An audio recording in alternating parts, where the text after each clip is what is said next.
Here now with reaction to the horrific events of the day, America's Newsroom co-anchor Bill Hemmer, along with fellow co-host and co-host of The Five, friends of mine, both Dana Perino.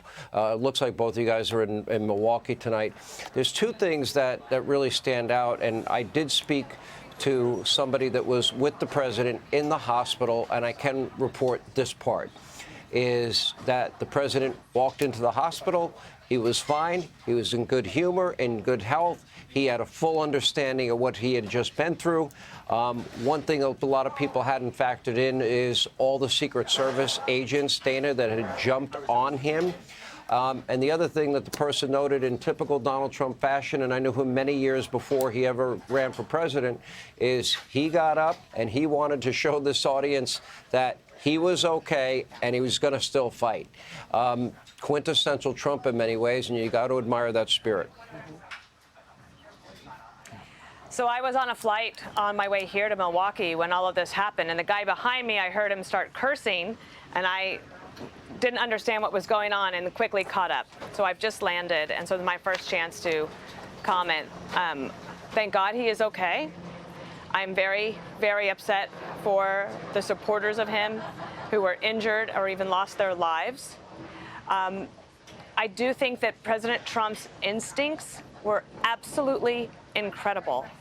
He decided to show everybody that was there, not just, he knew in the moment that he was, all eyes of the world are on him. And he showed the world strength.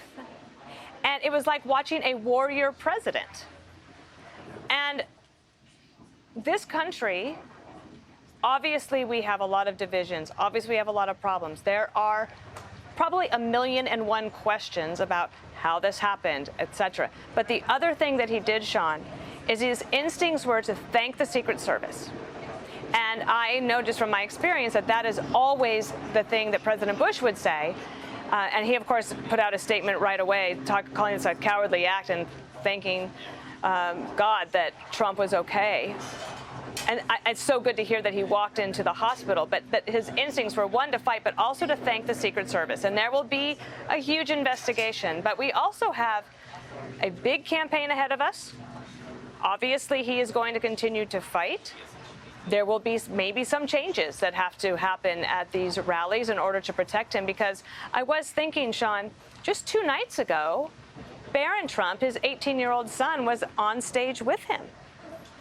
And I'm sure that the family is right now thinking, 1, we are grateful that he's okay. 2, we are grateful that he wants to continue to fight for the country. But 3, they must be extremely worried, Sean, and obviously have a right to be.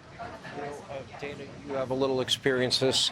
Look, I'm not comparing at all what happened to President Bush, but you were there. It wasn't an assassination attempt in any way, but you were there that day, that moment, when not 1 but 2 shoes were thrown at then President Bush. And I think you got injured yourself in the process there as he ducked this way and that way and showed great agility at the time. Obviously not an assassination attempt, but it just shows when any president... Go ahead, what?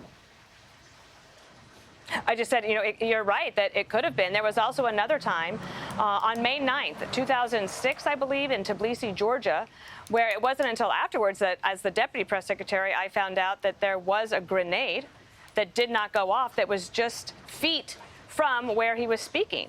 And by the grace of God, it did not go off.